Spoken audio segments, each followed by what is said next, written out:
Admit all, yes. Here they come.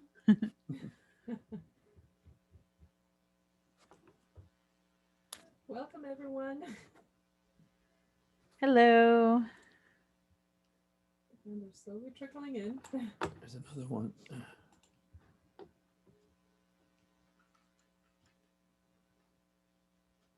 We'll give them a few minutes, We're yeah. going to give everybody a few minutes to come right in. And then when we get the okay, we'll get started. You And can place the video on the picture. okay, yeah, let's so they can see what. Yeah, so this is going to be the theme we're working with. So Mike is going to place it here. So we'll get the idea what.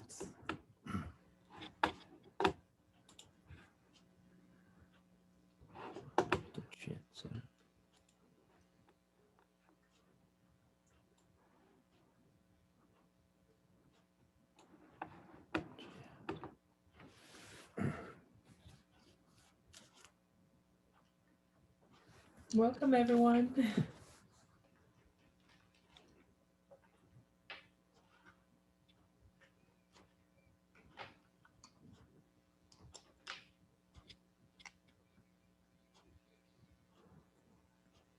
Hope everybody's ready. Yeah, we're going to give everyone a couple minutes, but make sure you have your supplies now, but we'll go over it when we get started. Thank you. Absolutely. You can like unscrew those little caps. You can fill up your water cup. Only an inch. Only an inch. Yeah, I'll explain why I have my little system here. It's a med system, but it works. There's another one.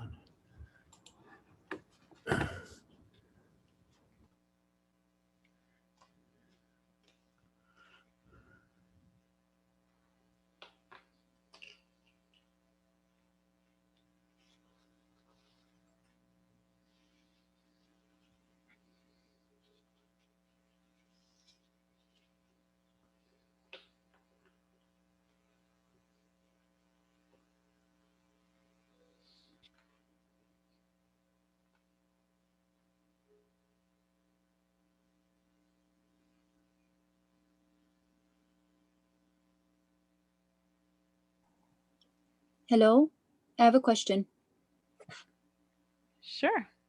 I wasn't able to pick up the supplies, but I still have some of like old supplies that I have, and I'm gonna use that for today. Is it too late to pick it up? Maybe like let's just say after this session or tomorrow or something like that. Yeah, we actually have extras. What campus are you located at? Are you going to want to pick it up from? MMC. Okay. Yes. If you just go to the Campus Life office, they're open 9 to 5. Okay. Just leave your email address with them. And this is being recorded, so you can look at it again when you get your supplies. Awesome. And I had another question, but I don't remember. Oh yeah, are you using watercolor or acrylic? That looks like acrylic, but I don't know. Oh no, it could be watercolor. I'll refer to our artists. Margaret, do you hear it?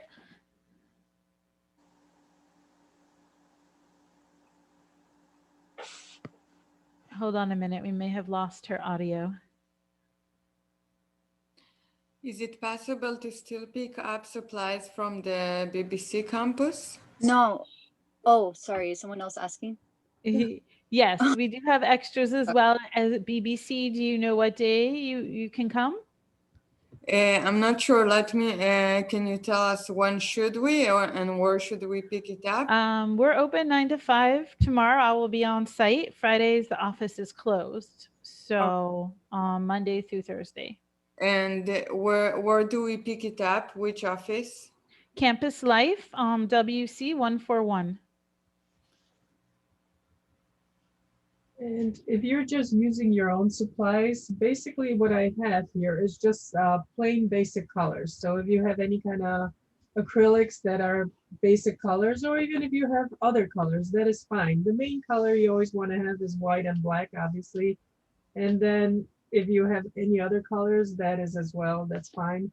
I'm going to be using like 3 brushes, mainly like a flat brush. So whatever flat brush you have, that's mostly to cover. I know I'm just like jumping in to answer a question for anybody who doesn't have any supplies. Hmm. But I'll go over this once we get started. So it's just I was asking if it was acrylic based paint or water. it's acrylic. Okay. It looked acrylic, but I wasn't sure. Yes, sorry. Yeah.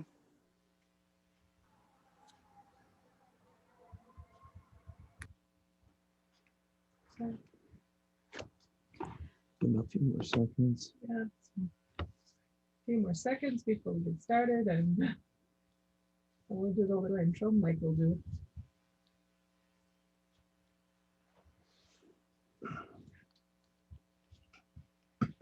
Yes, thank you for your patience. We're excited to have you here. Thank you. Thanks. We can't wait to see what you guys come up with. What's interesting to us is you guys are all painting the same picture, and Margaret encourages creativity, but you guys are all painting the same, and they all come out all so differently, and they're all usually pretty amazing. So They're amazing. They're so we can't extremely wait. unique, and Yeah. that's the beauty of being an artist. It's like being an artist. We're all artists, one way or another. We all have our own unique talents, our unique styles, and that's the beauty of when you're working with something like this. You just like tend to be very creative and have your own perception of seeing things, seeing different colors, mixing different designs, just sticking to certain ideas. You don't have to like copy things exactly, and even when you do, but you're doing in your own way, it just comes out in such a unique style that that's the thing that I love about these classes, is that I get blown away by so many beautiful, wonderful talents out there.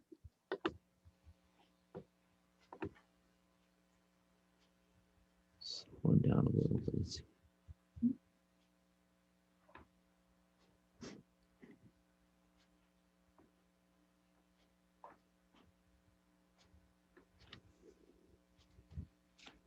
Some people are getting ready. Mhm. Everybody's got their cameras off. Only couple. We like to watch people paint I know. because it's so, like I said, you can. Yeah, maybe at one point you could let them show it to you.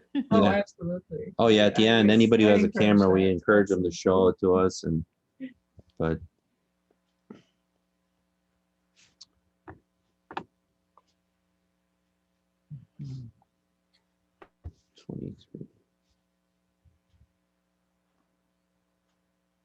Yeah, I don't know how many people registered, so I don't know.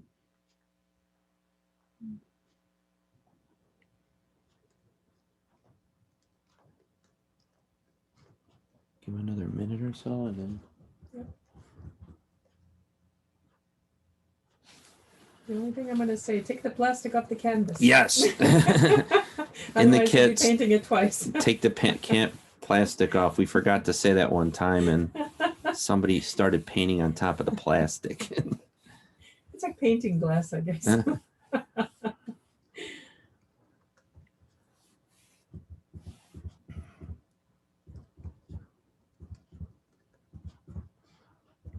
It's a cool. Yeah, and someone asked, it is being recorded and we will send that out to you later on. So if you want to redo your painting or do another one, you will have it. Absolutely. And then one quick announcement before we get started. Make sure that once we are done with your painting, you take a picture of it, post it on Instagram with a hashtag painting Panthers. So PA painting and then Panthers with an S at the end. And I will remind you all at the end of the class as well to make sure you post it, and you could also tag Campus Life, FIU Campus Life in your story or post, whichever you choose to do.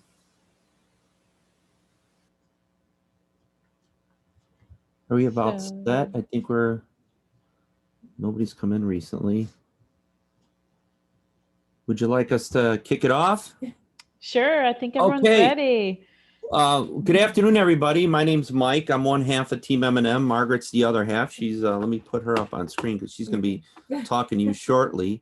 But I want to welcome everybody this afternoon to the FIU Hawaiian themed educational painting party sponsored by Campus Life. You guys are going to be painting an amazing Hawaiian themed painting.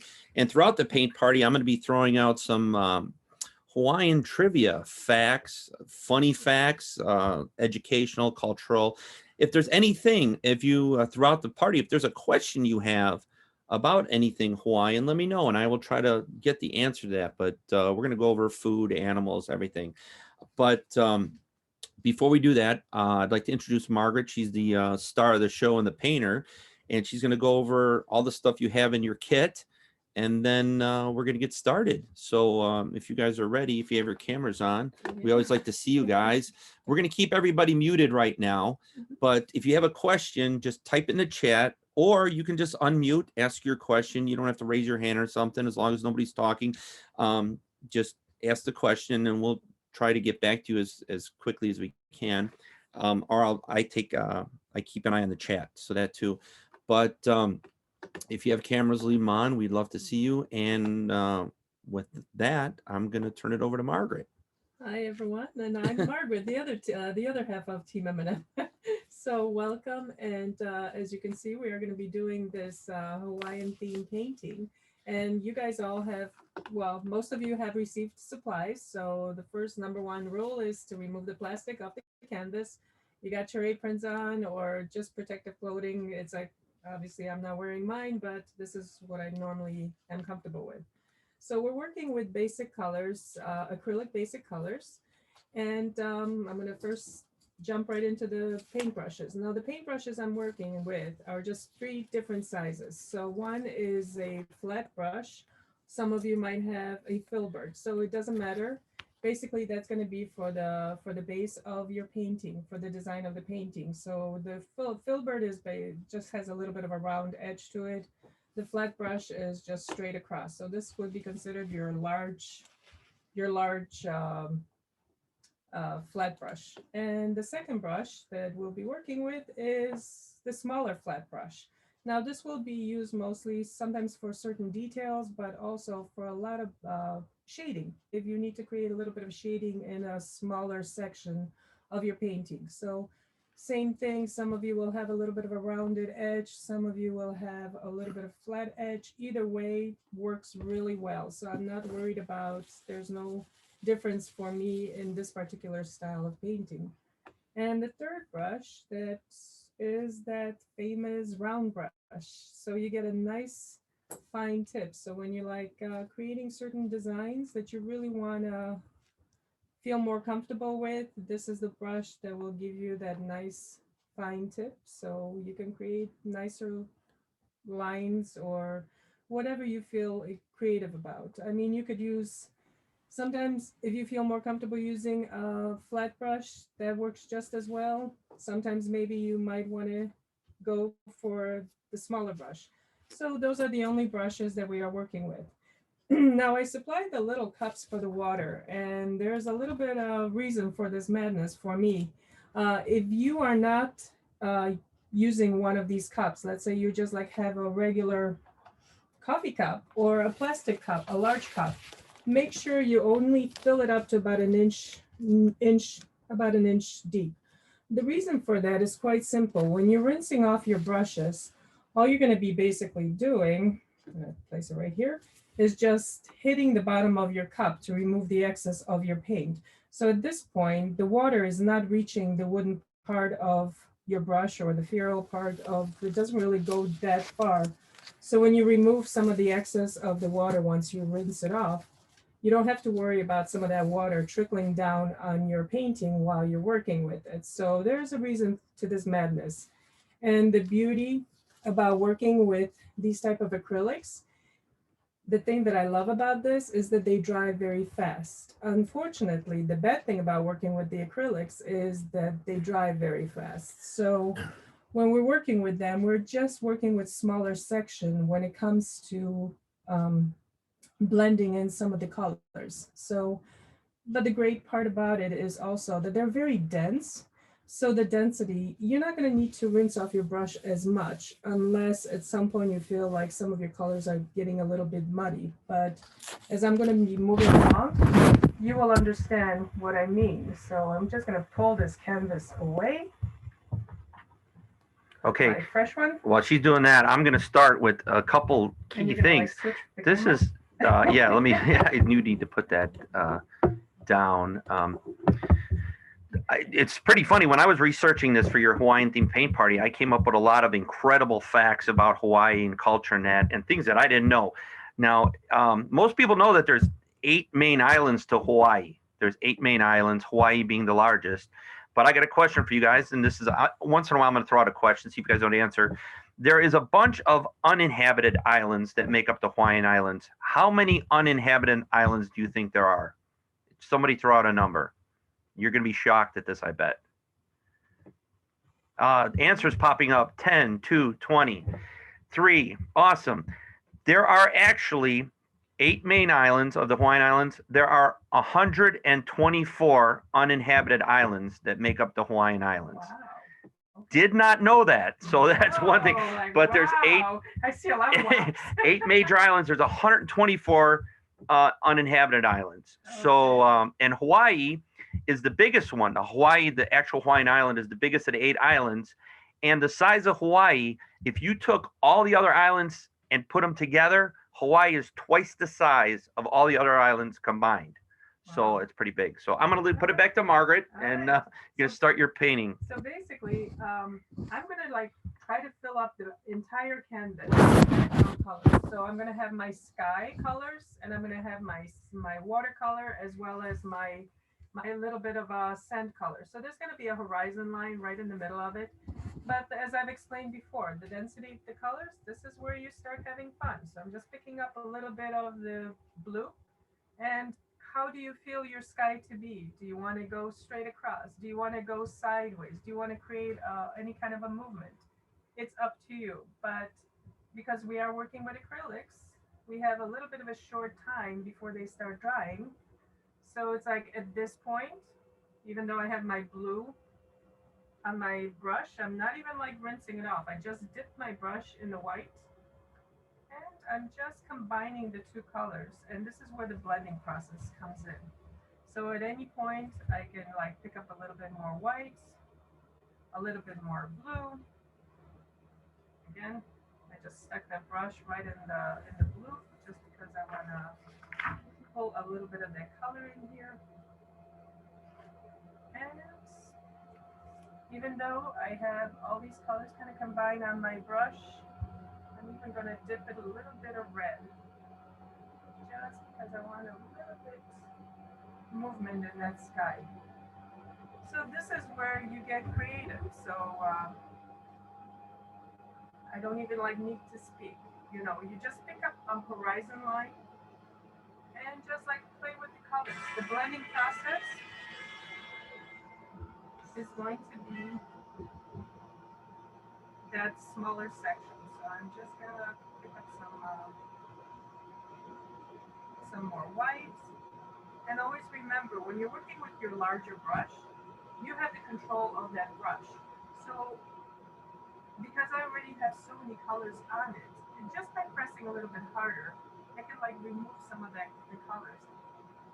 Just brushing it again straight forward, twisting that brush sideways, I have the control of creating like really thin lines. So always remember, you can twirl that brush in any way you want.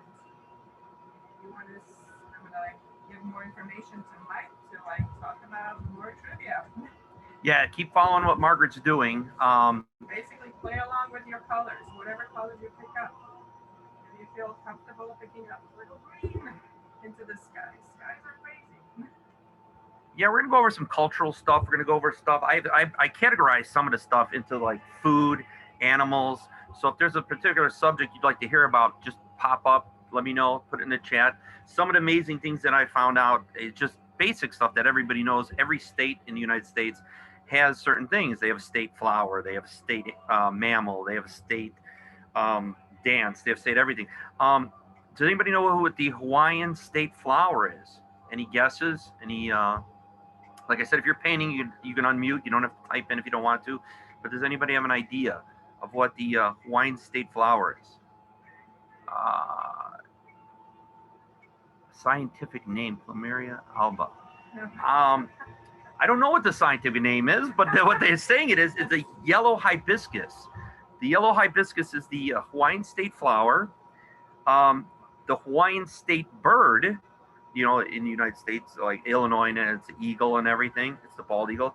The Hawaiian state bird is the Hawaiian goose, which is called the nene. Did not know that. So it's just, okay, everybody knows, or not everybody knows, that Hawaii's capital is Honolulu. Does anybody know what island, out of the 8 main islands, what island Honolulu is on? Any idea? I just thought it's Hawaii. So Honolulu, Hawaii, Honolulu being the capital would be on the island of Hawaii, but it's not. It's actually on the island of Oahu. So the actual capital of Hawaii is Honolulu, and it's on the island of Oahu. Margaret, is there anything else you want to say right now? Or? Well, at this point, all you're doing is playing with the colors. But like I said, at no point did I rinse off my brush. But believe it or not, my first rinse is going to come up soon because I want to put a little bit of that sunset, and I don't want to pull the blue out of my brush. So there's still a little bit blue underneath, and because I want to pull this perfect yellow, and I don't want it to mix it and create like a greenish effect, I kind of divided my canvas where my horizon line is going to be, and I'm at this point going to take that sponge and rinse off my brush. And as I was explaining, all I'm doing is hitting the bottom of the cup to remove the excess of the paint, and just with my napkin, I'm just removing some of the moisture. I'm not too worried about having a little bit of moisture on my brush. That is okay. But majority of that excess paint is removed. So I'm starting off with a nice clean brush. And at this point, I can play combining that yellow, that's where that little bit of a horizon, that sunset or sunrise, depending on how you feel to look at it. That's where I'm gonna like combine it. So you can like as I've explained, you can continue painting at the entire time until you feel like certain colors might mix in where they might create too much of a muddy effect. So just continue on, and I'll be showing. So anytime you have to look up, I'll be just showing what I'm doing with my paintbrush. And any more trivia? Oh, I got a couple here. Does anybody know what Hawaii's official nickname is? It is called the blank state. What is Hawaii's official nickname? Anybody got that? Can unmute, type it in. Yes. If not, I'll tell you in a second. Okay, I'll just tell you. Hawaii's official nickname is the Aloha State. I did know that. That's one thing I did know. But here's something that's interesting that I did not know. In agriculture, Hawaii is the only state that grows what? Out of the 50 states, Hawaii is the only state that grows what? And pineapple? I did not know this. What is that? Is it pineapple? No, their pineapples grow all the. You're not going to believe this. That's a great guess. That's one of the things that I would have guessed. In agriculture, Hawaii in the United States is the only state that grows coffee. They are the only state in the United States that grows coffee. Just for that reason. Yeah, I'm like, other states grow coffee. No, they don't. They say that in agriculture, Hawaii is the only state that grows coffee. But well, as long as we're on the subject of food, okay, this is a funny fact. I'm gonna rinse this off. The people of Hawaii are the biggest consumers of what product? This I might have to. I'm gonna make it a little. It's a canned product, But out of the United States, Hawaii is the biggest consumer of what product? I know this. Any ideas? Yep. Julia, you got Spam, you are correct. The people of Hawaii eat approximately 6 million cans of Spam a year. They are the biggest consumer in the United States of Spam. Okay, here's another one. When I was in Hawaii, I was performing, and I performed in Pearl Harbor with Margaret and that. And while I was in Hawaii the one time, I went to the macadamia nut farm. The famous Hawaiian macadamia nut isn't even actually native to Hawaii. Macadamia nut, the plant was imported from Australia in 1880 as an ornamental vegetation and wasn't harvested as a crop until 1920. So the famous macadamia nut from Hawaii wasn't even it wasn't even the native Hawaiian thing. It was brought in from Australia. So Margaret, are you heading on to your? Basically, as I was explaining, all I'm doing right now is just covering the back of the canvas. So this is all the basic. Before we put any of rocks or trees or clouds, all I'm doing is covering the canvas. So because I have that perfect sky on the top, and this is part of the colors of my water scene. So I'm just pulling I created that horizon line. So that's my little horizon line. And I'm just pulling the water in, and I'll be pulling a little bit of the sand colors. Now the sand colors are basically a little bit of red, a little bit yellowish, black, a lot of white, just as you go along. There's no wrong or right way. So if one area of your painting starts drying out and you no longer get that perfect blending effect, just reapply the colors. So you can make a mistake. This is just the time where you're just like having fun. So perhaps your sand is going to have a little bit more different hues.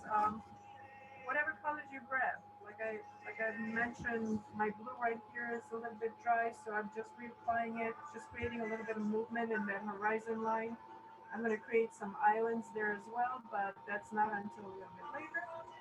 And without even rinsing out that brush, I'm just like loading up a little bit more white because I want some of that blue to be a little bit lighter. And as you can see, I'm not even like doing a straight across with my brush. I'm just at this point hitting just the edges of that water to create a little bit movement in that water. So there's some blending and there's some a little bit stronger lines. Throw it back to Mike. All right, somebody mentioned here a second ago. Somebody mentioned pineapples in the for the last question. I asked them about what the food was, and they said growing. They said pineapples. The island of Lane, I think it's spelled it's pronounced Lane or Lane or Lana, I don't know, is home of the world's largest plantation of pineapples. And again, when I was in Hawaii, there's a Dole pineapple plantation. I went there. They make anything and everything out of pineapples. You walk in there, you can get pineapple soft serve, chunked pineapple, chocolate covered pineapple. It was amazing. But yeah, the island of Lanai is home to the world's largest plantation of pineapples. So that's amazing too. The pineapples, coffee. Back to state things, like every state has their own certain things. What is the official Hawaiian state marine mammal? Not mammal, but marine mammal. What do you think the official Hawaiian state marine mammal is? Anybody got an idea? The sea turtle? That's a great answer. That's cool. I didn't think of it. No, it's actually the humpback whale is the official Hawaiian state marine mammal. Now, there are other, okay, like I said, that was the marine mammal. There are only two mammals native to Hawaii. Not marine mammals, there are two mammals native to Hawaii. One is the hoary bat, and the other is the monk seal. Those are the only native mammals. And but back to the humpback whale, it said that is the official marine mammal, and approximately 2/3 of the 10,000 humpback whales that migrate to the North Pacific from January to April make their way to Hawaii. So 2/3 of them that migrate to the North Pacific go to Hawaii. So they know where to vacation. But there is some sad stuff. There's along with the good fun facts, there's some sad facts about Hawaii and animals. The Hawaiian Islands have lost more species and have more endangered species than any other state in the Americas. So out of all the American states, They have lost more species and more endangered species. And I tracked it down a little more, and it says Hawaii is home to approximately 1/3 of all endangered species in the United States. So 1/3 of any animal on the endangered species list is in Hawaii right now. So that's sad. But okay, Margaret, what's your next step?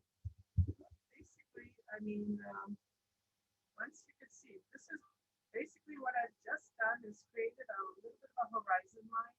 I have the back, the bases of the water line as well as the sand line, and that's where you just like you just keep adding on whatever colors. Like I placed a little bit of yellow at no point, you know, it's like I've just been adding on the colors.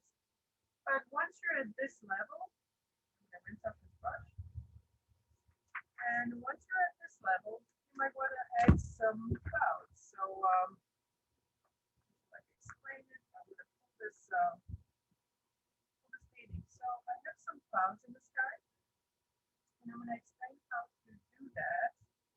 Like right now, you should have like the majority of your canvas color, and this is just the basic. So Sorry, Margaret. I think the audio is not as clear and loud. oh, Did you fix that? can you guys hear me now? How's that? A little bit better? Okay. So basically, you should all have like your majority of your background covered. So even if you walk away from this painting, it already has a lot of colors to it. Whatever way you moved it, whether you moved your sky sideways or had a little bit more movement, whatever colors you need. If you wish to add some clouds to it, and this is the cool part about it, I'm going to be using the small flat brush for the clouds. And the reason for that is I'm just going to like load up my brush, kind of like dip it in the white, and I'm going to scrape off the bottom of the brush. So if you're like looking at it, there's a big layer of paint on top, but there's very little on the bottom. And the reason for that is when I'm placing the clouds, I'm going to move that brush that already has scraped off the bottom, and I'm going to place it against the canvas. And as I'm like pushing down, I'm like wiggling that brush to create like nice little lines. And this is where you can like wiggle that brush and even twirl it to make sure that you unload the top of the paint. And then you can like bring it in. And once you get that perfect line in, that area of your paintbrush has very little paint on it. So what you're going to do is like softly, almost like dry brush it. So there's a little bit of paint left, but all you're doing is softly softening that line of the cloud. So when you're looking at the cloud, there's that perfect burst of line on top, but then you're dry brushing it to soften it. So that's basically your first layer, and you have to keep repeating it. So again, I'm going to like dip my brush, remove the excess from the bottom. So you have that nice load on top and very little paint on the bottom. And where do you want to place the next? And as I said, a lot of clouds, there's so many different style of clouds, but I tend to like wiggle my clouds. So I'm just like creating another layer here. And if that means twirling that brush and getting that perfect load off, so you have that nice, almost you could almost have like a little bit of a texture where you can see that line being so strong. And as your brush gets drier, then you just go back into it and soften, like dry brush it to soften that line, to kind of blend it into the sky, so the line by itself does not stand so strong. But there's so many different kinds of clouds. So this is just my way of doing it. And I'm gonna like, just keep doing as many as you like, as few as you like. It's up to you. So how many clouds do you want to place in your sky? You're in control of your brush. So even if like I still have a little bit of a load on that side, so I can twirl my brush a little to the side to create another line. And at this point, I see that I almost like removed most of the excess on my brush. So now I'm just going back to those lines and just softening them up, just that dry brushing. So at this point, my brush is almost like, as you can see, there's no paint coming off, but all I'm doing is pulling a little bit of that excess paint from the clouds to just kind of soften the line. And at this point, that's what I'm going to be doing. So if Mike wants to jump in, I'm just going to be doing the clouds, and I'm going to be showing you guys what I'm doing. If you guys have any questions, please jump in. Make sure you remind me if you cannot hear me at any point. Oh, somebody's in the waiting room. Let me let him in. Okay. And then we're going to talk about some culture in a minute. But one fun, interesting fact is the size of the islands and beaches. Hawaii Island, more commonly referred to as the Big Island, gains approximately 36 acres of land every year thanks to the Kilauea volcano. Because when the volcano erupts and lava flows and cools, the Hawaiian Island grows by 36 acres of land every year. So I thought that was pretty cool. And then a lot of people who go to Hawaii, they always want to go to the Waikiki Beach because it's one of the most popular beaches in the Hawaiian Islands. Well, the Waikiki Beach was a swamp until 1920 when sand was shipped in to create the beach. So I thought that was pretty cool. Also, before this party started, we were on the Zoom call with Ivy, and we were talking about the weather. And the weather in Florida is nice right now. Well, it's chilly to you, but it's nice to us. And here in Chicago, the wind chill was 3 degrees this morning. But I learned some fun facts about Hawaii. What do you think the all-time record low temperature in Hawaii was? Anybody got an idea? You want to take a guess? The all-time record low temperature. 50 degrees? How many? Yes, it's in degrees, but how many would you guess? 50. 50? No, the all-time low. It says, what is Hawaii's all-time record low? The record low temperature was 12 degrees. I don't know when that happened. They didn't give me a date or time, but the record low was 12, which I thought was, I thought that was kind of low. I didn't think it would go that low. But let's go the opposite direction. What do you think the all-time record high temperature in Hawaii was? And I was a little surprised by this answer. What do you think the all-time record high temperature in Hawaii is? Anybody got an idea? 115 Another good guess. I would have guessed that too. or Now, 120. I don't know. the actual answer is 100 degrees.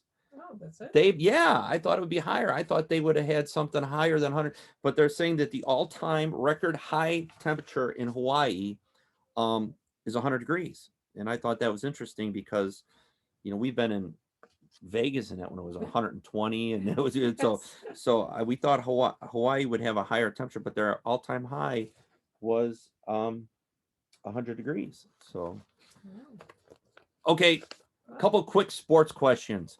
What do you think the official Hawaiian state individual sport is? What is the official Hawaiian individual sport? A sport you do by yourself. What do you think it is? Somebody's going to get this one. Any ideas? Okay. Surfing. Oh. Surfing is Hawaii's official state individual sport. That one I guessed that and I got it, but this one's gonna be a little tougher. What is the official Hawaiian state team sport?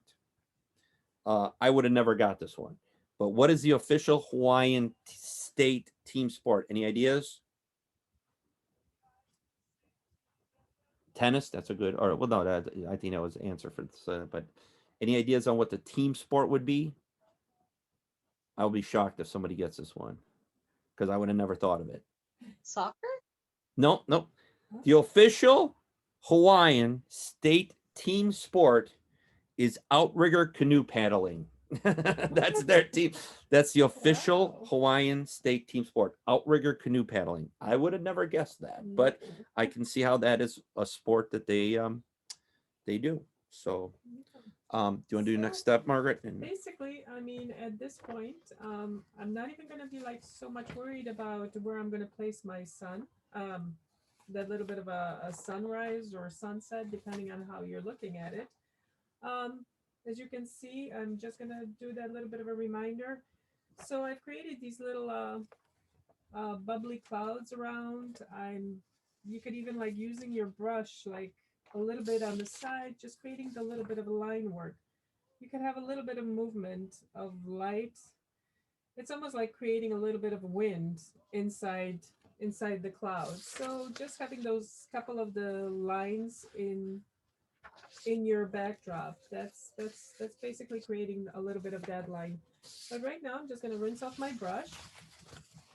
And what I'm going to place right now is just a little bit, and this is probably the only time that I'm going to use the little plate for the blending. It's only because I want to create some of those islands, those little islands behind the water scene. So they almost have that very fine, behind a misty kind of a appeal. So that's why what I'm going to do is just like pick up a little bit of black on the side right here, a little bit of the red, a little bit more of the red, and kind of like soften that color up until I'm comfortable with it. But right now this is still a little bit too dark for me, so I'm just like softening it up so it almost has like a misty effect. So all I got on my brush at this point is very light mixture of a little bit of red and some black. And at this point, what I just want to do is create a couple of those islands. So you're basically just twirling that brush and just hitting that horizon line where the water meets. So how you create them, let's be honest, there's what, 100 some uninhabited islands, I forgot, 100, over 130? 124. 124, okay, 124, so they all have different shapes. So even if I like at this point, I'm going to like pick up a little bit of the blue and I'm going to throw some blue in there. But I'm just going to throw a little bit more white just because I want it a little bit lighter. And I'm going to hit.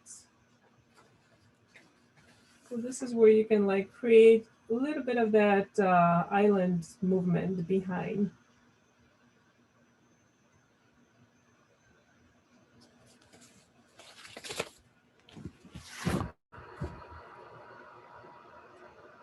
Right here, I'm just going to pick up a little bit more blue and touch a little bit of the darker black to darken it a little bit, because I'm going to hit a taller island right here. So this is where you create those hills and mountainous regions. Or in case of Hawaii, I guess it would be volcanoes. And get away from those. And at this point, I'm just going to hit a little bit of black. And I'm going to meet, I guess the black is just going to be a little closer to me. So when I place it a little on top of this little bit of a mountain, so I'm bringing this particular hill or mountain or volcano a little bit closer to me. So I'm just going to still hit it against the horizon and just bring that bit of land. I can make it a little taller. But I'm going to place some foliage on it later on. So right now, just by making it a little bit darker, I'm bringing it a little closer, while everything that's a little bit lighter is further away from me. So even if I were to place a little bit, so even if I were to put another little hill right here, I'm just bringing this island a little bit closer. So you have that dimension. So you see that the further away, that those little bit of island scenes, they're a little further away. So they're almost like in the distance, a little behind the haze. and anything that's darker, that's a little closer to you. So you can already see the small dimension hitting it. So I'm just gonna rinse this off. And it's only at this time where I feel comfortable placing, just putting a little bit of that, since I already have so much yellow right here, I'm gonna place a little bit of the yellow, and I'm gonna move a little bit of a white in here, just so I can hit that sun. And again, whether it's a sunset or a sunrise, right now it's up to you. It all depends on the time of day. So it has a little bit of a movement right here. So at this point, the next step, I guess I would say, would be to create a little bit of a, I'm gonna give you guys a little cheat line here. All I want to do is create a little bit of a beach line around this. So a little bit of that surf. And the best way to do it is almost like to recreate the same way of the same way that I did the clouds. I'm going to like recreate the little bit of a surf that's coming into the sandy area. And same thing, I'm loading it up, removing one excess of the brush, and as I'm putting it, I'm just gonna keep my brush sideways and just like hit the edges where the surf line. And if I have to like twist my brush to remove it, that's what I do. And same thing as I did with the clouds, I'm gonna like softly pull that line, soften that line a little bit by pulling it into the water. Unlike the clouds where I was pulling it down, because the line is sideways, I'm pulling it straight into the water. So I have that stronger, edgy, almost like textured line right here where the surf line is. And that's all you're doing. You're just like creating, you're like recreating kind of like the movement and unloading, because we're working sideways. That's why it's almost good to like twirl that brush and load up that area where the surf would be. So you could almost like see a very strong texture. The line is very textured. And this is where I'm just gonna hit it and pull it into the water to soften it up. So it almost looks like that water is just hitting the edge of the sand. And the beauty of it is you can just like go around, you can move it a little further into the sand area, because as the ocean is, there's no control when it comes to the water. You guys are from Florida, so you kind of understand that part too. You're a little closer to the ocean. And just unload it and unload that line. You could even create a second surf line that goes into the water. But always remember, this is your surf line area, so it's coming into this sandy area. So I'll just continue going with this, and as you guys are following along, and yeah, keep doing the surf line, and so you guys. Another interesting stuff I found out: everyone is a minority in Hawaii. The state is home to the lowest percentage of Caucasians in the country, so they have such a mixed population and a mix of people that only 24.7% of Hawaiian residents are Caucasian, and 38.6% are Asian descent, the highest percentage in the country. So there's a high percent of Asian descendants in Hawaii and a very low percentage of Caucasian. So I thought that was weird. That it's it's a melting pot. It's a mix of all people and colors. Another thing I found out, Hawaii has two languages, English and Hawaiian. And the English language has 26 letters in the alphabet. I'm going to let you guys guess. How many letters do you think is in the Hawaiian alphabet? If there's 26 in the English alphabet, how many letters are in the Hawaiian alphabet? Any guesses? Somebody guessed 10, somebody guessed 15. You guys are really close. There are 13 letters in the Hawaiian alphabet. I did not know that. There's wow. 13 letters in the Hawaiian. And another thing that was stated, like I said, they have two state languages, English and Hawaiian, and the United States does not have a designated language. I just assumed like English would be a designated language, but these facts are stating that the United States do not have a designated language. So I thought that was interesting. Basically, the only thing I'm going to do right now with since I still have the white and I kind of like recreated the surf line, all I'm going to do is like just with the edge of my brush. So I'm just like very gently going to create like a little break in that horizon line. So this is where the water meets the land. So I just like recreate a little bit of a break, and I'm going to do the same again because I just want to pull that sun into the water. So just few little lines of light into that water. Could be just almost like a hint, part of the surf. But as I'm doing it, I'm just going to dip my brush in some yellow. So I just picked up a little bit of yellow in that brush, and I just want to give it almost like a little bit of sunshine into the water. So I'm hitting obviously my blue has already dried, so I have no worries about mixing and creating a green color. And I'm just hitting the top of the white. So it just creates that little bit of a sunshine, and I'm gonna like do a little bit more. So I just like picked up just a little bit more. And again, as I was explaining, if you feel more comfortable using a smaller brush to do this, you can do that. But you have so much movement with a flatter brush because you could just like gently tap on it, and it's almost like recreating the same effect. So you can't do a wrong thing. You're just placing a little bit of sunshine into the water. So that's all I'm doing is just tapping a little bit of yellow into the water.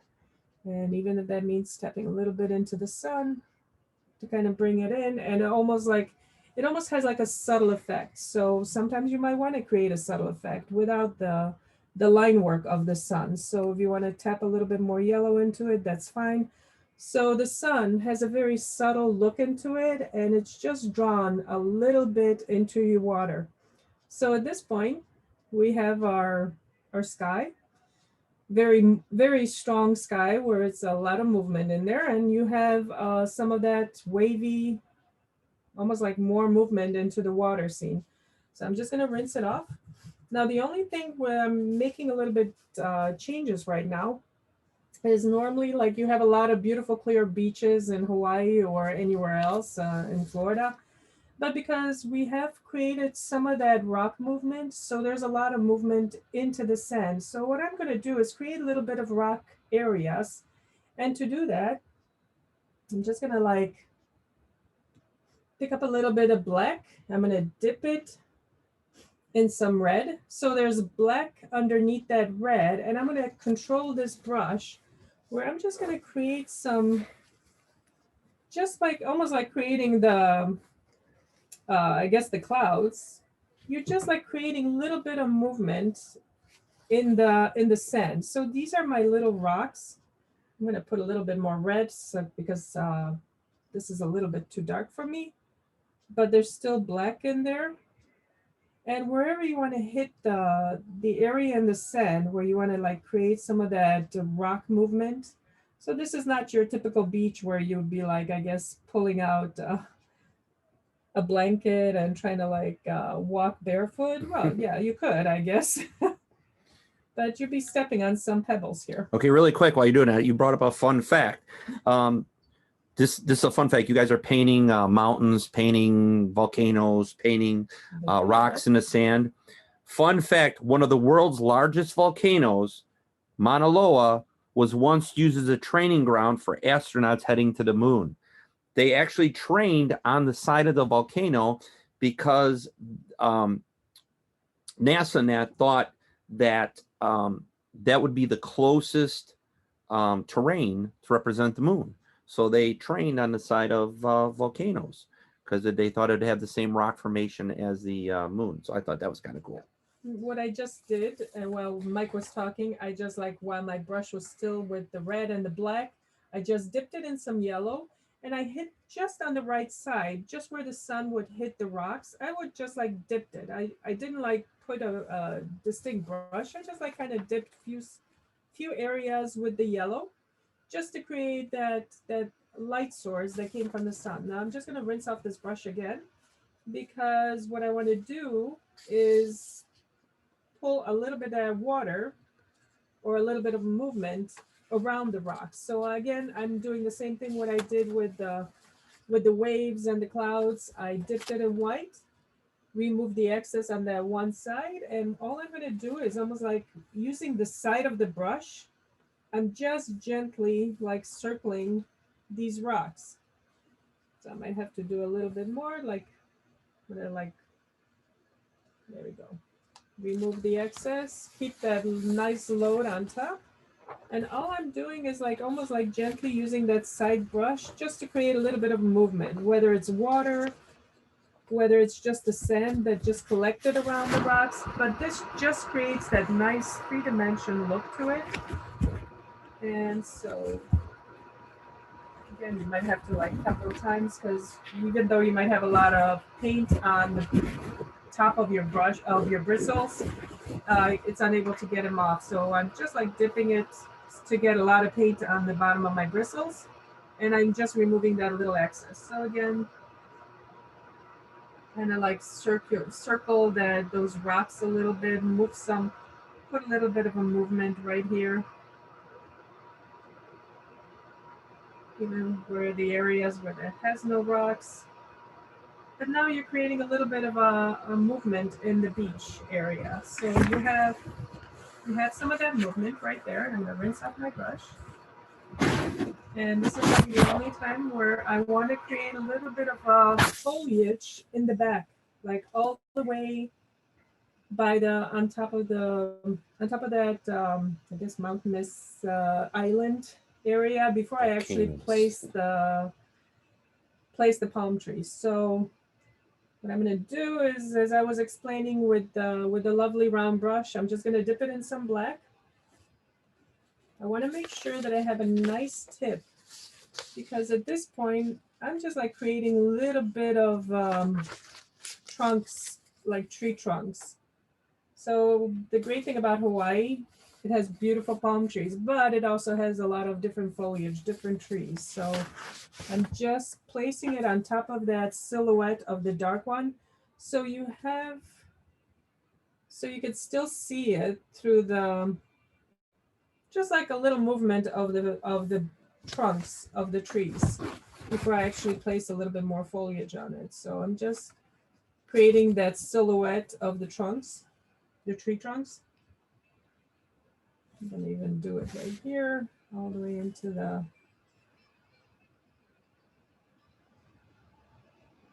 and you could do less, you could do more. There's no mistaking it. Move it on top here. Now at this point, I'm going to dip my brush, even though I had some of that black on it, and I am going to use this particular brush. And I'm just going to like very gently dip some of that green into the black, just to create a little bit of that green foliage in that island, in that bit of movement.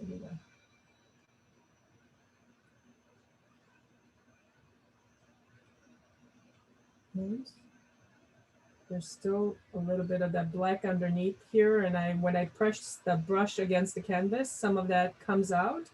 So I'm just gonna hit some of the top of the trees where I placed some of the trunks.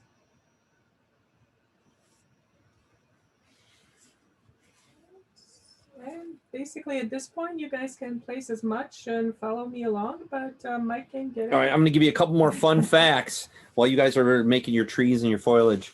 Hawaii is the home of the longest life expectancy in the country. So, you know, everybody wants to vacation to Hawaii, wants to relax in Hawaii. Well, it must be a really relaxing place because They have the longest life expectancy of any state in our country. 75-year-old for men and 80 years old for women. So if you want to live long, you move to Hawaii.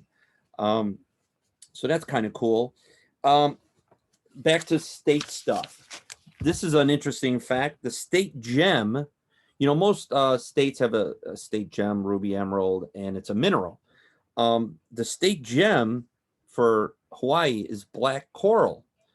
But the amazing thing about black coral is it isn't actually a mineral, No. it's an animal. Yeah. So black coral is actually an animal, a living thing, and it's used commonly for jewelry. So they will use black coral and make jewelry. So that's the state gem, but it's not a mineral. So I thought that was kind of neat.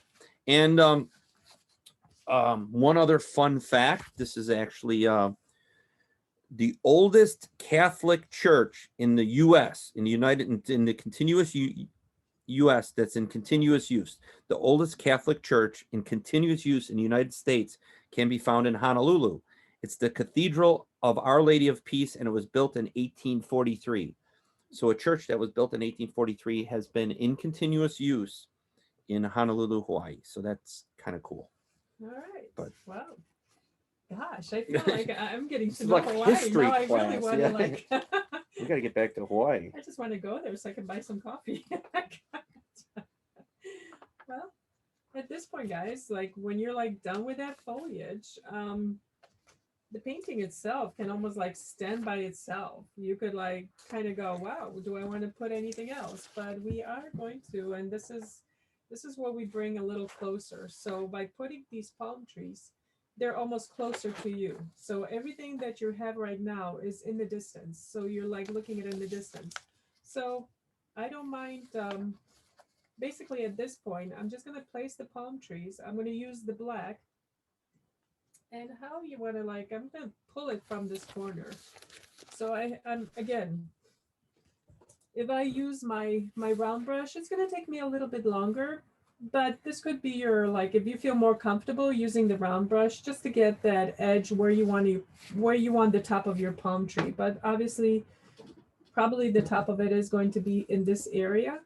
But right now, I just want to like curve that first tree right there. So I'm just gonna pick up some black.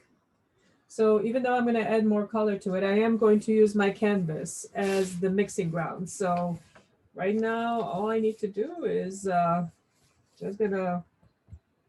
gonna like hide a little bit. So this particular tree, even though it's gonna go right into here, I'm going to like start it out off the canvas, like off to the side.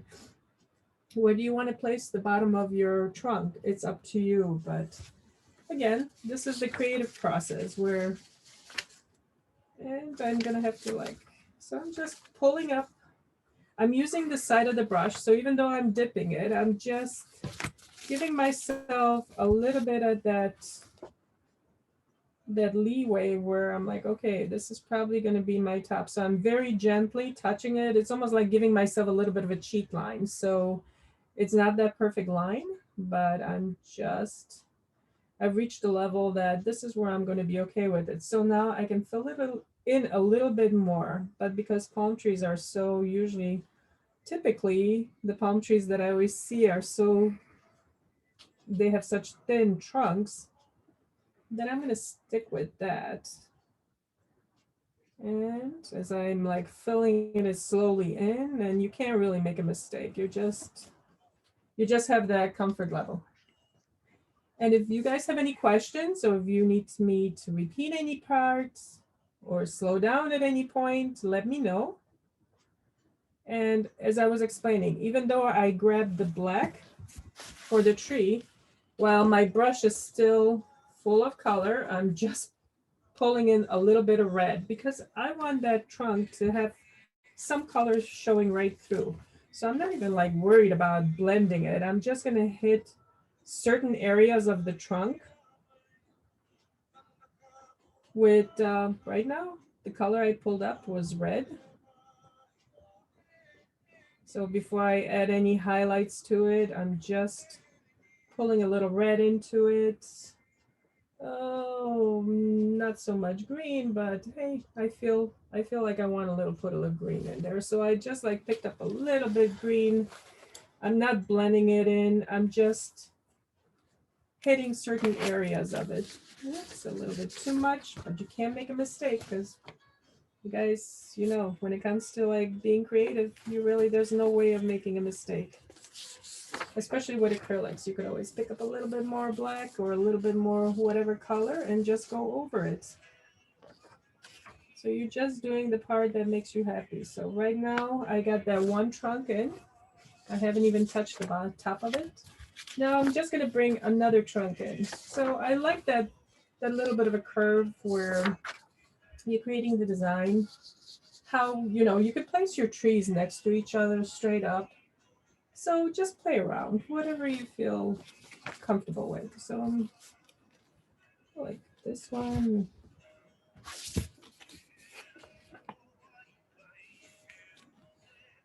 Just gonna give this one, and again, this is just like creating a bit of a cheek line for yourself. So,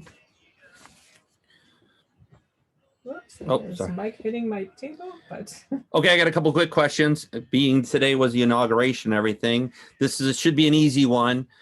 Only one American president was born in Hawaii. Most people should know this one. Yes. Who? Obama. Obama, you're right. President Obama was and well, this gives away the next answer. There was only one Nobel Peace Prize winner from Hawaii. Again, that was President Obama. He got the he's the Nobel Prize winner for peace in 2009. Okay, now this one I did not know. Famous people. What famous singer was born in Hawaii? Any ideas? Oh. Margaret, you know? Probably. No. Oh my God, the No. Hawaiian. No, you won't think of this one. You won't get this one. Oh, thanks. Bruno Mars. Oh my God. Bruno, yep, somebody got it. Oh my gosh. Ned Lean got it. Yep. Wow. Yep. Bruno Mars was Wow. Oh my that's gosh, the I only would've one they never- have listed. Oh my gosh, that's a surprise. Yeah, so Wow. Bruno Mars was born in Hawaii, which is kind of cool. Wow. All right. So as you can see, what I've done was like, this was my interpretation. I made my palm tree trunks a little bit crooked right here. So this is the top of my tree. And again, I'm going to be using the same concept of, I'm going to basically dip my brush in the black. And by creating, you know, how do the palm trees, I'm just like pressing harder and releasing to kind of like get the leaf movement. And this is like almost like creating a little bit of a cheat line. So where do my palm trees, certain palm trees, they go down. Certain palm trees have like a movement where they go up. But, and I should explain before I continue on with all these little cheat lines. And basically, as I've explained, by having this brush, this small flat brush, I'm just like twirling it where I press a little harder in the middle and then just like releasing it. So there's still like, you could see almost like the canvas through the brush strokes. And as it's like still wet, or if your brush is just a little bit wet, all you have to do is like do that little bit of a dry brushing, or if you need to like get a little bit more paint on it. So that creates a little bit of movement in your leaves. So sometimes I put all the lines into my palm trees before I do this. And again, all it is that movement, but I'm going to give myself the lines where, kind of like fill in the lines where the tree leaves are going before I start pulling on them. And now, and I'm just using the black, but I am going to bring some color, and I feel like I need a little bit more Unrelated fact, this song that is playing is on mine and Margaret's wedding video. We didn't Unrelated. choose it, We but didn't choose it. We really kind of like it. The videographer did, but that is the song that is on our wedding video.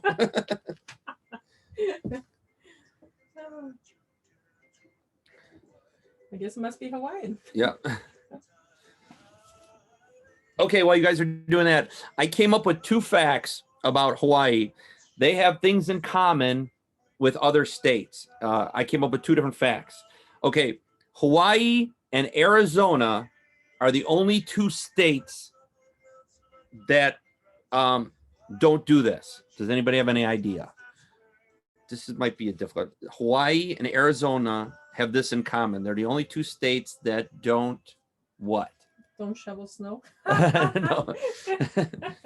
Okay, Hawaii and Arizona are the only 2 states that don't observe daylight savings time. Oh. Every other state does, and parts of Arizona do too. But the state itself, so Hawaii, Hawaii actually has their own time zone. They're 3 hours off of like California and that. So there's. So I'm just gonna jump in right now. So like, since I already did the leaves with the black on the palm tree, I'm not gonna remove my the black from my paintbrush. I don't need to rinse it off, but I am gonna dip it in some green. So I'm just at this point, just the way you draw, kind of like brush down very gently, you can like put that color, put a little bit of that green into your leaves. So by having that black underneath, it almost creates a nice dimension again. So you're just like basically creating like almost like a little bit of a visual kind of a cheek line, where when you walk away, you could almost like see that dimension where the light is hitting the top of the leaf. So you don't have to worry about hitting the entire leaves. But as you, so just like by brushing it, the great thing about this brush, now if you feel more comfortable using the round brush, you can do the same thing by doing with the round brush, you can just like do the single lines. A little bit more, this is where I want you to guys feel comfortable, whichever brush you want to feel using. So you can do that with the round brush and just create the single little lines going along with it. If you're using the actual flat brush, you basically almost like you're feathering your design. So I removed a little bit, so give you an idea right here. So you have that the green on top, and you're just feathering the design. So you're feathering those leaves by placing that color and just still respecting that black underneath to create that beautiful shadow that just pops right through. So before we work with anything else, you can even like place a little bit different color. You know, maybe there's like a little bit of a reflection from the sky. So I even have like a little bit of red here where I'm very comfortable placing some of that color into the leaves. So it's whatever inspires you. So is there a little color that reflects in your trees, it reflects anywhere in your painting? So do not hesitate to use whatever color that inspires you, even if it doesn't seem like, oh, there's no red in the palm tree. Yeah, there is, because you placed it there, and that's the reflection that you see. So I just like placed a little bit, and as you can see, because the beauty of the density of the acrylics, you're able to load up your brush without worrying so much about removing any excess. But I'm gonna like rinse this off, and Mike is gonna continue while I jump into the second palm tree. All right. I got a couple fun facts here. Like I said, Arizona and Hawaii don't observe daylight savings time. Now, Hawaii has something in common with Utah. In Utah and Hawaii, this is illegal. You cannot do this in Hawaii and Utah. Does anybody have an idea what it is? It's illegal in both Utah and Hawaii. Any ideas? I'll give you a second. Think about it. Gambling. It is illegal to gamble. And when you think of gambling, you just think of basically basic gambling. But there's 100% ban on gambling. That means there's no lotteries, horse racing, sports betting, or get this, bingo. Oh, You wow. cannot play bingo in Hawaii because it's considered gambling. Uh-oh. And there's 100% ban on gambling in Hawaii. So there will be a lot of I did not know that. seniors getting in trouble in Hawaii. And then this, I don't, these are all facts that I found that are supposed to be relatively new and up to date. But there is something that is banned in Hawaii and 3 other states, Alaska, Vermont, and Maine. This is banned in Hawaii, Alaska, Vermont, and Maine. The 4 states, these are banned. Does anybody know what they are? It's an actual physical thing. Does anybody have any idea what that is? It was banned. You can't have, well, it's not a personal thing. It's kind of hard to do things. Billboards. You can't have billboards. So considered an eyesore or whatever, but your billboards are banned in Hawaii ever since 1927. And the 3 other states are Alaska, Vermont, and Maine. They were banned there. So that's kind of cool. That's wait, I got one more quick one that I thought was really cool. You might have to, I might have to come back to it, but there was actually, while you do that, what I'm going to do is basically same thing. I repeated the process with the other tree, like whether you bring in a little bit more whatever color, keeping maybe a little bit too much, that's okay. You can't make a mistake. I can't make a mistake, but basically at this point, what I am going to do, even though I was using this brush and I feel like I'm comfortable using this brush, what I really want to do is like highlight some of the trees. So like highlight maybe a little bit of the bark. So by doing this, I'm taking my round brush, I'm going to dip it in some white. So I get a really nice, perfect line of it. And what I want to do is hit the bark of the tree, but I want to hit it on just one side. So obviously the side where the sun is, where a lot of light source is. So I'm just like very gently gonna like, and by this time, obviously your canvas should be dry. So even if you can rest your hand on it, just like very gently, and you don't have to make a perfect line. This could be a really straggly kind of a line. All it is like highlighting that area of the bark. So a little bit here. I'm not too worried about making it perfect.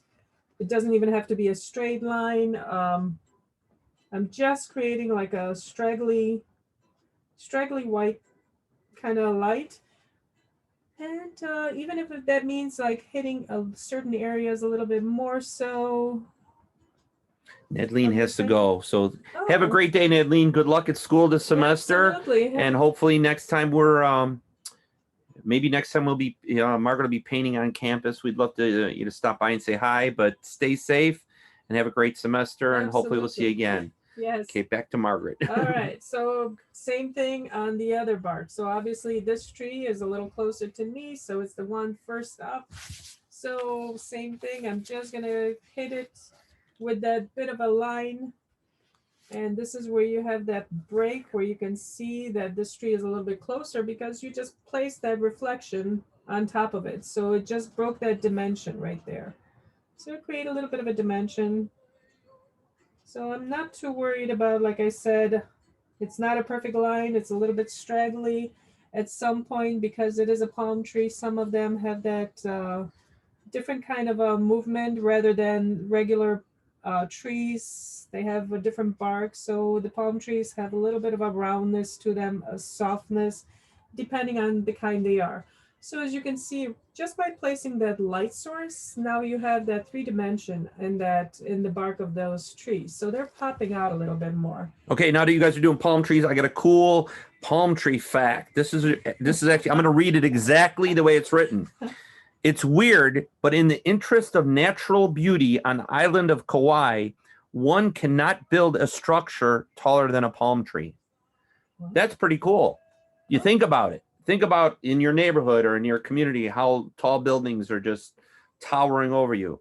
Like I said, these are all newer facts, so I'm assuming that this is still true today. But it says, in the interest of natural beauty on the island of Kauai, one cannot build a structure taller than a palm tree. So all buildings must be one level, and Wow. so that's pretty Okay. wild. All office building. That's That's pretty cool. basically while you still have your white, and right here, all I'm gonna do is like hit certain areas of my leaves with the same white and just create little lines. So all you're doing right here is just creating a little bit of movement in the leaves, just like you did in the bark of the tree. So a couple of lines right here, just like a little bit of a reflection. I know I could even, because I have so much yellow, I feel like I could even bring some of the yellow into the leaves, almost like some of the reflection from the sun, from the sky. So you can do it with the white, you can do it with the yellow. Bring in whatever colors you want, but all you're doing right now is just like just hitting, and you don't have to do each and every single leaf. I mean, each and every single leaves. Yeah, just the palm. Just like certain areas, just especially on one side, it just gives it a little bit more of a dimension. So creating a little bit of that light source wherever you feel like it needs to be. And that's the beauty of it. So we just decide what area has that more of a light source. There's no right or wrong way. You can leave, obviously, you can leave some of it in the dark. Whatever inspires you. It's just creating a little bit of a dimension right here. Okay, I got a couple fun facts. This one goes along with life expectancy. You know, they say that they have the longest life expectancy in Hawaii, 75 for men, 80 for women. This goes along with it. According to the U.S. News, Hawaii stands out at #1 best state for healthcare. That's awesome. We live in Illinois, and our healthcare here is not the greatest. But in Hawaii, they're rated as #1 best state for healthcare. Now, this is a fun fact. More than 60 movies have been filmed in Kauai's tropical rainforest. More than 60 movies have been filmed in Kauai's tropical rainforest. I will let you, if you want to guess, you know, I only have two of the most obvious ones here that I'll tell you in a second. But Movies? yeah, movies that were filmed in Kauai's tropical rainforest. I don't have the full list. I only have a list of a couple. But the two most popular that I think everybody will know is Jurassic Park and Raiders of the Lost Ark. Both Raiders of the Lost Ark and Jurassic Park were filmed in Kauai's tropical rainforest. So that's kind of cool. Okay. Jurassic Park, yeah. Raiders of the Lost Ark? Why do I think Raiders of the Lost Ark? Why do I feel like there's a lot of... It was partially filmed in... Partially, okay. Interesting. For those of you like mountain Jurassic climbing... Park, though, was filmed in Redwoods in California. Yes, Mostly. yeah. They said only part of it was filmed, but that's one of the things that was filmed in Kauai's trop. For those of you that like mountain climbing and stuff like that, people have always wanted to do Everest and that. This is a fun fact. Measured from the seafloor, well, obviously you're not going to start at the seafloor, but measured from the seafloor to the summit, Maui Kea is the tallest mountain on Earth. That's a mountain in Hawaii. It's measured from the seafloor to the summit. Okay. Mauna Kea is the tallest mountain on Earth. So did not know that. That means basically the seafloor is really deep. Yeah, and it's okay. There was another fact, and this is a fact, but it's also like funny because it'll never happen. And here it is. The next Hawaiian island, you know, the islands are always growing because of volcano eruptions and that. The next Hawaiian island is called Lohi, Loihi, is currently forming and is expected to reach sea level in approximately 250,000 years. So not in our lifetime, but because of volcano eruptions and that's the next Hawaiian island that they think is going to form in the next approximately 250,000 years. So basically, I have my trees down. I'm almost like done. The only thing I'm going to add to this, because I don't even need to, but all I really want to do is add a little bit of like foliage movement by the bottom of the palm trees. So all I'm doing is basically just dipping my round brush in some of the black and just like giving a little bit of movement right here. So it's not just, I could leave it alone, but it just gives me a little bit more movement than there is already. And again, without rinsing off my round brush, I just dip the tip of it in the green, and I'm just gonna hit the area where I already like placed some of the like grasses. And at this point, I could put a little bit of white, just a little bit of white in case, you know, just a little bit too much. I feel like, oh, I can't really overdo it, but so just a little bit of a highlight in that area. And I feel like I'm okay with this. Like I've reached a level where I got a little bit of that foliage. I have the mountains, I have the sun in the distance, the reflection in the water, the palm trees, and I feel like I'm okay walking away from it. So If you have any questions, if you need her to guys- repeat something. Absolutely. If you have Otherwise, any I'm going to keep questions, going. I got. Mike can keep going. I'd love to see anybody else's work in progress. If you guys are still working on it, I'd love to see it. When you think of what's the rainiest place in the U.S., you know, a lot of people think of Seattle, Washington, but forget Seattle, Washington. The rainiest place in America and across the world is Kauai's Mount, I'm going to say this wrong, Mount Waleo, which receives approximately 450 inches of rain each year. So there's, and then this is another fun fact, you know, from their dry coastal deserts to their snow-capped mountains. I didn't know there were snow-capped mountains on Hawaii. Okay. Hawaii Island is home to 11 of the world's 13 climate zones. So of the world's 13 climate zones, 11 of them are on Hawaii because they have dry coastal desert to snow-capped mountains. Hawaii Island is home to 11 of the world's 13 climate zones. Did not know that. Can you put that in I don't know. If anybody wants to share with us what you've done, we'd love to see it. But I know that we have a little bit of a bigger group, so I don't know if we can like. Most people have their cameras off, but if you have your camera on or you want to turn it on. Oh, Janine, hold on. Let me Oh get my it up gosh. there. Hold Oh on my 1 second. gosh. We're going to get to everybody. Janine, that's Wow. wonderful. This is what I mean. It's such boldness. I love that. You have such bold expression. Okay, let's get Maria. Let's see Maria's. Hold on. Oh, wow. Oh my gosh. I love her clouds. Yes, The clouds you and the have that reflection. softer, a little bit of a Softer edge, touch. very softer touch. See what I said? I know if you heard me before, you guys are all painting the same exact picture and they're all coming out Oh my gosh, differently. look at Okay, let me that. see Anna. Anna's here. Hold on. We're going to get to Anna. Oh, now hers is bolder. Hers is Oh, it's total boldness. It's like, wow, that's a strong hand. I love that. I love it. It's a strong expression. Wow. It's like, anybody else? this is I what don't I'm like, I really love this. I love seeing that the different ways, such uniqueness. Everybody has such a unique style. And that's what makes you guys all so special. It's like there's, when it comes to art, it's our way of expressing ourselves. This is a way of like reaching into the core of our own art form. We're all artists in one way or another. Some of us, basically, it's like the left side of the brain, the right side of the brain. Some of us working, our brains are working a little bit on the I don't know, left side or right.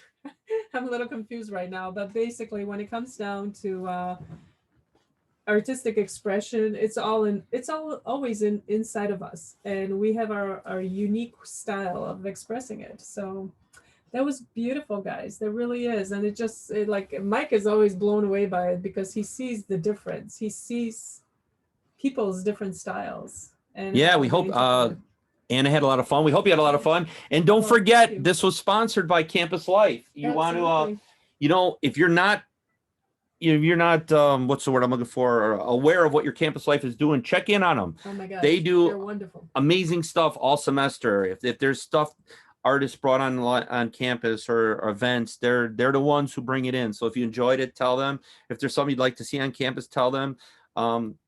In a normal year, they would be looking for volunteers for a lot of stuff. Now with the virtual, I don't know if they are, but get involved with your Campus Life. It's a great organization. And like Ivy and Janine said, sharing your paintings with, I believe it's #PaintingPanthers. Am I correct? Yes. Yes. #PaintingPanthers. Hashtag Painting Panthers. Put it on there. Yes. And sometimes we put, Yeah.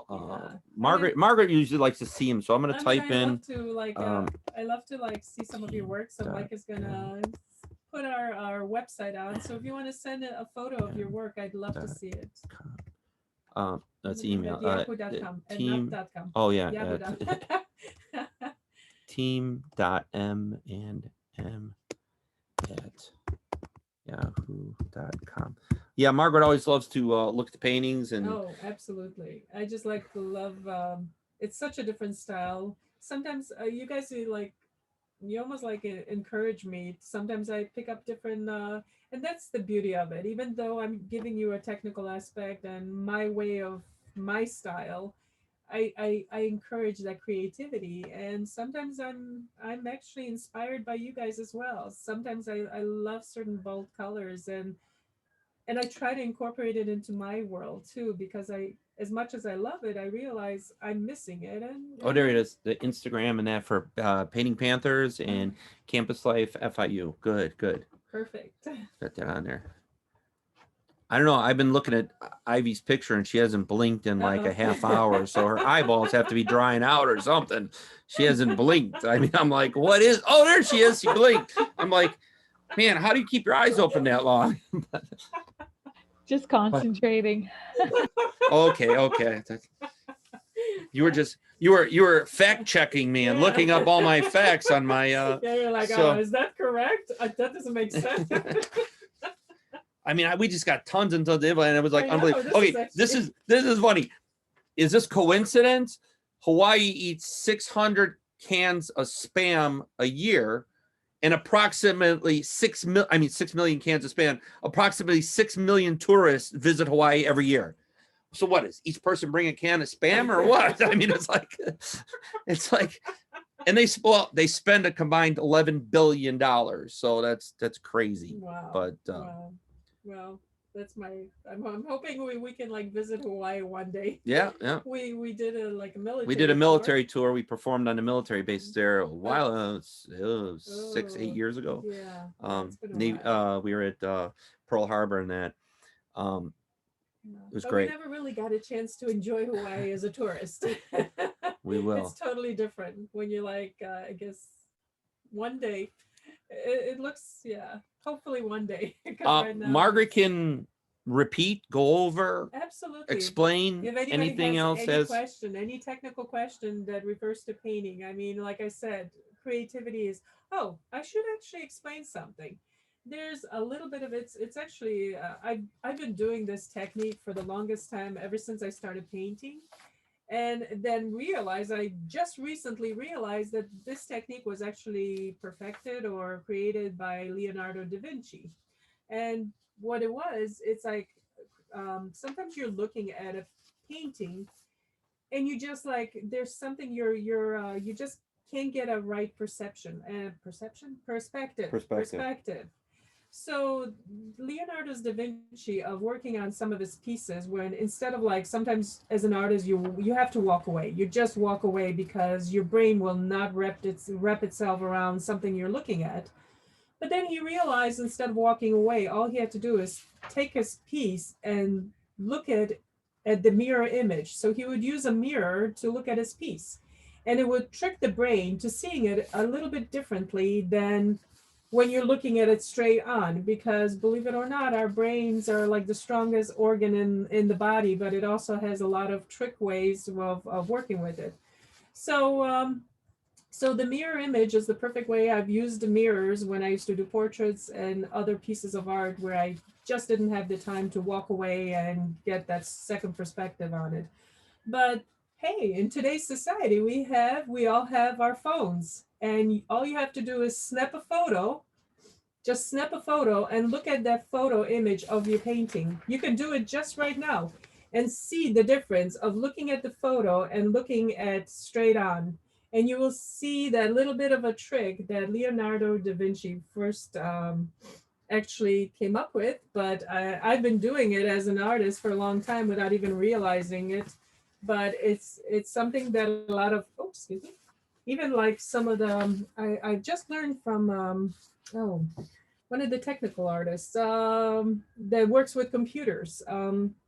they do the same thing. They just Perfect. turn their Yeah. they just create a mirror image on their computer. on their computers just to get the same different dimensions, same different perspective. So it's something that everybody uses, like artists use, and it works a lot of ways, especially when I see a lot of some people like might have that little bit of a self-critical image where they're looking at their work and going, yeah, this isn't so great or whatever. When they look at their image through, like, say, a photograph or through the mirror, then you're looking at something going, oh, wow, this is actually pretty good. So it helps in seeing things a little bit differently. So, okay, I had to throw that in. It's not Hawaii related, it's art related. Okay, I'll give you the last one. I can't believe I didn't say this before. The Hawaiian word aloha is used as a simple greeting and has cultural and spiritual significance to Native Hawaiians. It is also a word for love, affection, and peace. So when people say aloha, it's not only hello, it's love, affection, and peace, which is kind of cool. That is cool. So this is, Anybody else that we didn't see a painting of? yeah, or so this is a finished product, and Oh, okay. oh my God. Let's Oh, okay, that's let's. amazing. My fiance did one too, and he wanted to show his. Oh wow, he's got wow. surfers. Oh, yeah, he's How got- cool. He Got went with the Lilo and whole. Wait, wait. down right here. What's that? That's a stitch. Oh yeah. Yeah, Lilo. Bitch and the surfer. Oh, cool. See, okay. Margaret did this. I forget which one it was. Margaret did a scene with a pond. It was like a night scene, and it was a pond and everything. Oh, And nice. this one guy drew a hand coming out of the pond. And it's like, why? He just had a hand. It was around Halloween, and he drew a hand. Yeah. And then the other night, the one we did 2 nights ago, it was like a moon. I mean, there was a moon in the background, and one of the students drew a little, like a hose with a little astronaut floating in space. It was great. Yeah, We so encourage everybody has- creativity. yeah. So everybody has different ways of looking at things and adding a little bit more to it, so it makes it more special. Makes it more personal. So Ivy, how does your go? You're still working on it? Is she gonna? There it is. Oh. Wow. Oh, look at all the colors. you Yeah, got now. Look at the sunset. Oh Look my at the sunset. God, that's beautiful. Wow. Better than me. You I have- can't paint. My you stick have figures look strong sick. Colors. You're deep into colors. I love that. That's like a strong, bold statement. That's a strong. I love that. Yeah, this is just gorgeous. So if anybody else has any questions, Or anybody else wants to show us their work. absolutely. Oh, we have some. Oh, Okay, wait. How do I gotta get this name right? Oh, Bethzeda? but Zeta. Is it Bethzeda? Okay, hold on. Oh, Oh, look at that. Wow. Love it. I love the that's shoreline. I cool. love the rolling waves, the shoreline. Yeah, this the- is like, How cool. oh my gosh, yeah.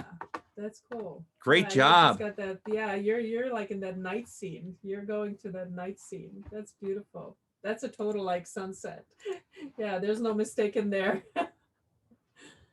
That's beautiful. Yeah. Anybody else? I have a question. Sure. Yes. The sand, I'm like not as fast as all of you at all. But for the sand, what colors exactly did you use? Combination? Oh, basically, I just used a combo of Here, let me put this on here and then she'll redo it. She'll re-show you. Hold on. There you go. oh yeah. So basically I did a little bit of red. I threw in some dark black when into the shady areas. And then I even like hit some yellows in there. Well, I got it all this. So by hitting like a little red, so I just like kept building it up. So as you can see, there's a little bit of yellow in here, there's red in the sand, and then just bringing all of the white, just adding the white almost like creates the sandy effect. So putting the white even in some of the red areas, a little bit more red. So I'm using my plate right here, but you can see the different shades. So that's the beauty of it. You have a little bit of the red, you have some yellows, I placed a little black to kind of create that shadow in the area where the palm trees are coming up. And then I just hit a lot of it with some white. So the white brings out it almost like, so you don't have, so you have different textures. And if you want to like I see some of the students blended their colors and it created a really nice, strong boldness. I've been using those colors. So it was just reds, yellow and white in certain areas, darker black to create that shadow underneath. And as you use your canvas for blending, the longer you blend, you could soften those colors, or just like create like layers like I've done in here. So it's up to you. That's the beauty of it. You can blend it down like some of the wonderful artwork I've seen here, where the colors are a little bit more muted and blended, or you can just create a little bit of texture design. So, as you're creating, it's almost like your own core, that artistic part of us that's always in our heart. It's always going to speak out. It's always going to like try to like move its own interpretation into your canvas. So those are the technical colors that I basically use. And if you Okay. want to pull whatever, so it's up to you. But that's the basic for getting that tanny kind of a look without actually having a brown or any tan in your colors. And Um, anyways, all the I'm design. Oh, I'm sorry. Yes. I'm working with gouache right now, and I've never used it before. I don't know how, like it's definitely not like acrylic. I'm used to acrylic or like watercolor. Uh-huh. And I don't know, this is very like thick, and I don't know how to describe it, but it's definitely not the same in terms of like, how you were just being able to load the brush and then Yeah. paint directly. Uh-huh. This is too thick almost of a material to do that with. I don't know if I'm supposed to do more like water with, and I'm also using construction paper. This is just not a good situation for me right now, but But you're trying and you're doing it. So, It yeah. works. You know Yeah. what? Is it acrylic by any chance? Because like I said, there's acrylics that are really thick. And Well, if it's water-based, you can add water yeah. into it.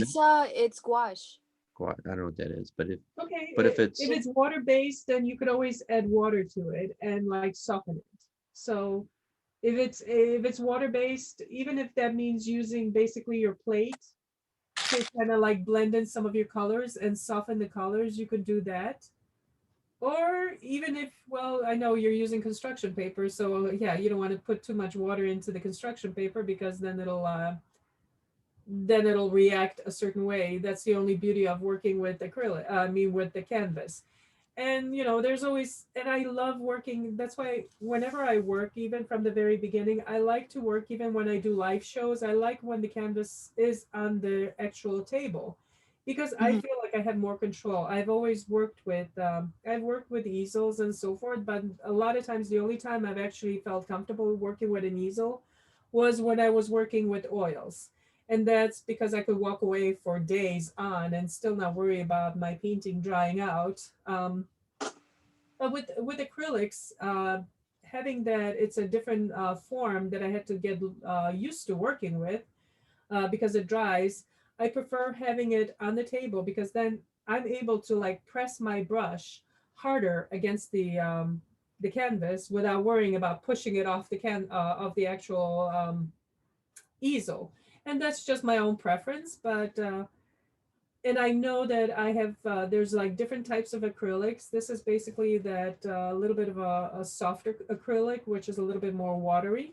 So it gives me a little bit, especially when working in a shorter time slot. So obviously we have up to 2 hour kind of a painting going on here. So that makes it easier to create a nice design in that shorter time slot.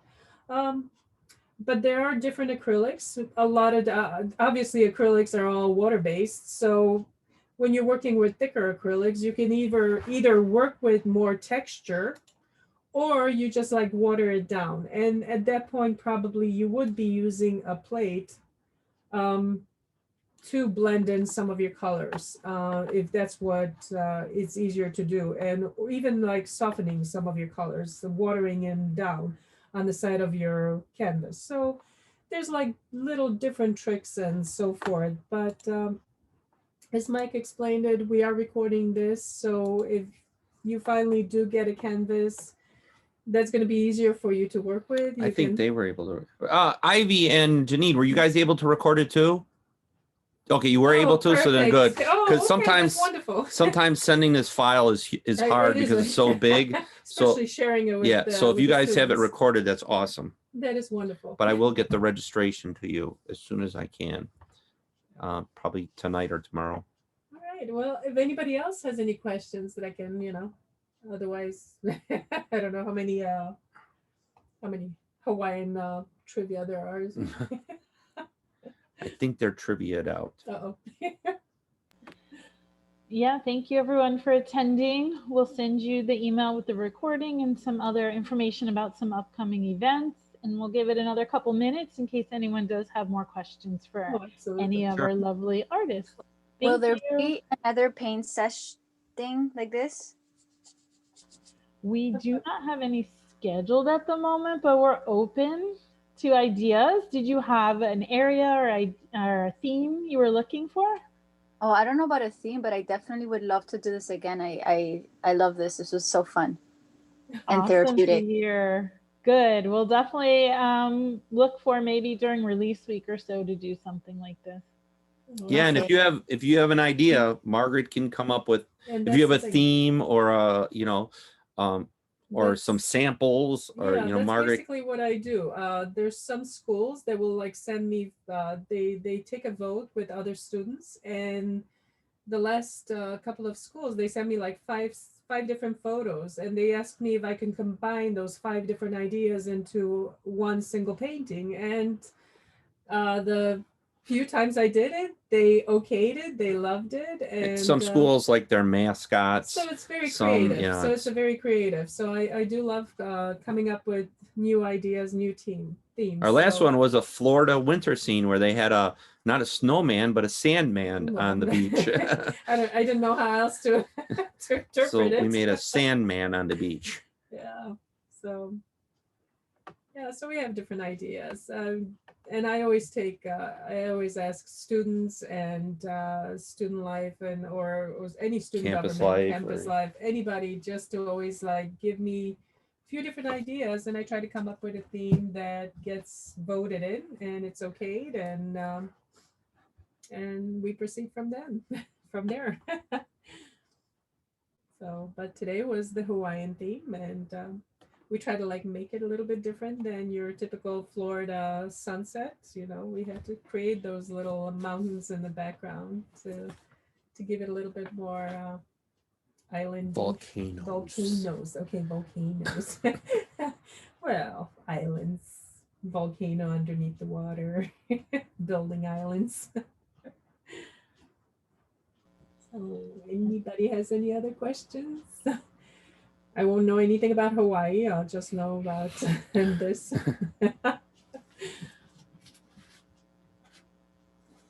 Yeah, I think we're good. If we don't hear anything, we want to thank you, and we'll definitely look for something in the future. Awesome. Thank you so much. Well, you guys stay safe. Stay safe. Keep your mask on. Stay away from each other. Because God, we got to kick this thing in the butt. And I you guys have a know. great semester. Absolutely. And hope everything goes well. And maybe in the future we'll catch you guys on campus. If not, we'll catch you on the computer again. I know. Hopefully this is not, The new norm. Yeah. This should be part of our life, but not the norm. It just shouldn't be part of the regular aspects. So, Yeah. Well, thank you, everybody. Have a good one. Thanks, guys. Thank Have you, a great guys. day, and we'll Have a hopefully great see you day. again soon. Absolutely. Okay, bye. All the best. Thank you.